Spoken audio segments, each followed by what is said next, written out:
দেশের তৈরি পোশাক এবং টেক্সটাইল শিল্পের দীর্ঘমেয়াদী প্রতিযোগিতা সক্ষমতা ধরে রাখতে টেকসই উৎপাদন ব্যবস্থা, উদ্ভাবন, গবেষণা এবং পণ্য বৈচিত্র্যের উপর সর্বোচ্চ গুরুত্ব দেওয়া প্রয়োজন।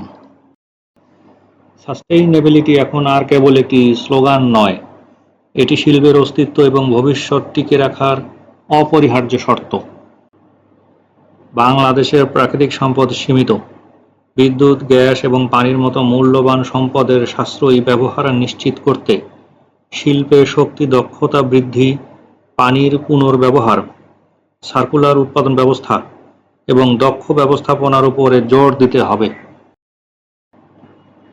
দেশের তৈরি পোশাক শিল্প গত কয়েক দশকে উল্লেখযোগ্য সাফল্য অর্জন করলেও রফতানি এখনও সীমিত কিছু পণ্যের উপরই নির্ভরশীল রয়েছে। স্পোর্টসওয়্যার, ম্যান-মেড ফাইবার ভিত্তিক পোশাক, টেকনিক্যাল টেক্সটাইল সহ উচ্চ মূল্য সংযোজিত পণ্যে দ্রুত অগ্রসর হতে না পারলে বৈশ্বিক প্রতিযোগিতায় এগিয়ে থাকা কঠিন হবে। ইউরোপীয় ইউনিয়নের বাজারে প্রতিযোগিতা সক্ষমতা ধরে রাখা এবং এলডিসি উত্তরণ পরবর্তী সম্ভাব্য চ্যালেঞ্জ মোকাবেলায় পণ্যের বহুমুখীকরণ এবং নতুন বাজার অনুসন্ধানের উপর গুরুত্ব দেওয়া প্রয়োজন।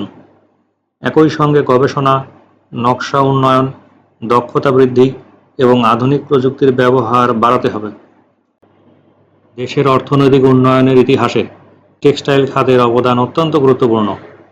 কম পুঁজিতে ব্যাপক কর্মসংস্থান সৃষ্টির মাধ্যমে এই খাত দেশের শিল্পায়ন এবং রফতানি প্রবৃদ্ধির অন্যতম প্রধান চালিকা শক্তি হিসেবে কাজ করছে।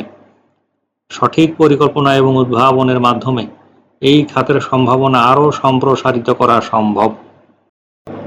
পুরনো যন্ত্রপাতি অপরিবর্তিত রেখে অকার্যকর কারখানায় অর্থ ব্যয় করা উচিত নয়।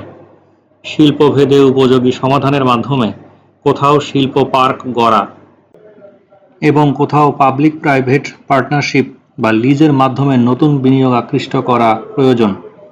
এক্ষেত্রে বেসরকারি খাতের অভিজ্ঞ উদ্যোক্তাদের সঙ্গে পরামর্শ করা যেতে পারে।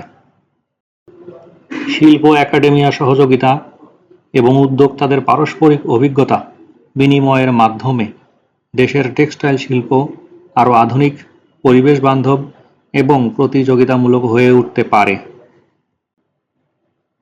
প্রিয় দর্শক, প্রতি বছর বাংলাদেশে ছোট এবং মাঝারি মাত্রার বেশ কিছু ভূমিকম্প অনুভূত হচ্ছে।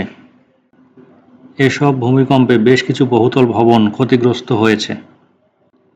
বিশেষ করে যে সমস্ত ভবন কোড এরিয়া ডিজাইন করা হয়েছিল সে সমস্ত ভবন ভূমিকম্পে বেশি ক্ষয়ক্ষতির আশঙ্কায় থাকে। তাই কোড ভিত্তিক বিল্ডিং ডিজাইনের কোনো বিকল্প নেই। কোড ভিত্তিক ভূমিকম্প সহনশীল বিল্ডিং ডিজাইনের জন্য ডেসক্রিপশন বক্সে দেখানো নম্বরে যোগাযোগ করুন। প্রকৌশলী আহসান।